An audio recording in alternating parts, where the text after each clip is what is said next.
Je suis Abdourahmane Senkoun Kaba, manager culturel. J'ai une licence fondamentale en droit, notamment droit des affaires. Et par la suite, mon papa ne voulait pas que je fasse carrière dans la profession judiciaire. Il était question que je réinvente un autre chemin pour ma carrière. Donc je suis allé en Égypte pour faire une formation en arabe d'abord et par la suite, je suis allé à l'Université de la Francophonie pour faire ma spécialisation dans le domaine du management culturel. Et aujourd'hui, j'ai collaboré dans pas mal d'organisations internationales, et notamment la francophonie. Et on a travaillé sur un projet qui était piloté par Zeta Consulting, dans lequel j'ai été recruté comme spécialiste des affaires juridiques. Ce projet nous a permis de répertorier dans l'environnement numérique les expressions culturelles sur toute la zone francophone. Et le dernier travail que j'ai abattu avant d'être là, c'était avec la société Alinayon au Bénin. Et ensuite, je suis revenu ici pour piloter ce module de formation.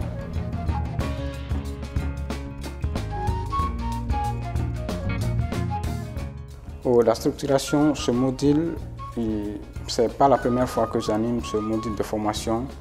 Ce module a une importance capitale dans la gestion des carrières, notamment chez les entrepreneurs culturels, parce qu'il ne faut pas l'oublier, beaucoup évoluent dans l'informel.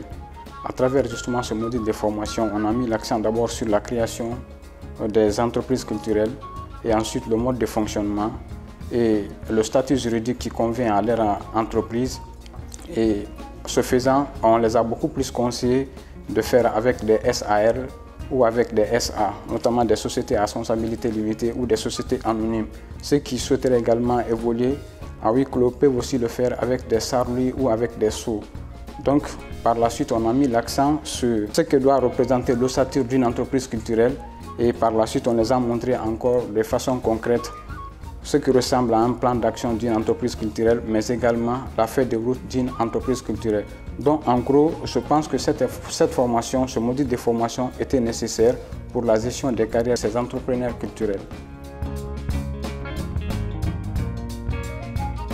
Le programme MusiShine, c'est un programme que j'ai beaucoup aimé. Et après tout de suite la formation, j'ai discuté avec les participants et même, franchement, ils ont beaucoup aimé ce programme parce que ce programme aujourd'hui va permettre justement à ces jeunes entrepreneurs culturels de quitter non seulement dans le cadre informel et d'être formels, mais aussi ça leur a permis aujourd'hui de se frayer un bon chemin. Parce que beaucoup se disaient que voilà, à la maison, dans le quartier, avec les collaborateurs, on pensait un entrepreneur culturel que celui qui a raté. Aujourd'hui, à travers ce programme, ils ont compris qu'un entrepreneur culturel n'a rien à envier avec un magistrat.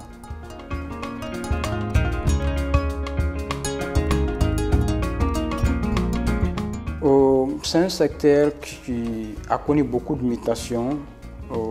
Mon analyse en tant que spécialiste en la matière, je crois que le secteur a besoin d'être justement appuyé, a besoin de la présence de beaucoup de sponsors, de beaucoup de mécènes. Et ce genre de programmes qu'on appelle MusiShine sont des programmes qu'il faut beaucoup plus encourager pour pouvoir permettre à ce secteur aujourd'hui de se développer.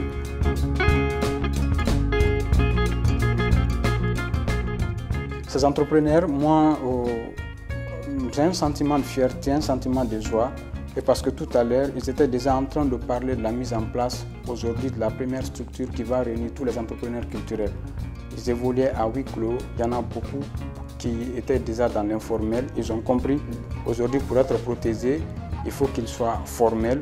Et par la suite, ils ont compris également qu'ils doivent mettre en place une structure pouvant leur permettre de fédérer tous les entrepreneurs culturels.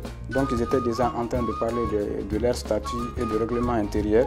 Donc moi, je suis fier d'eux et je pense que tout ce qu'ils ont appris durant tout au long de cette formation, de ce programme, en gros, va leur permettre justement de se frayer un bon chemin et de faire une bonne carrière justement dans ce domaine.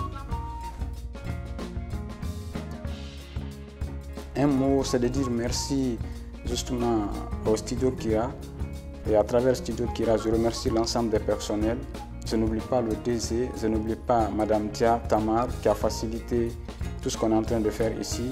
Le grand Aldo, comme je l'aime l'appeler, je ne l'oublie pas. Et le grand point focal, je ne l'oublie surtout pas aussi.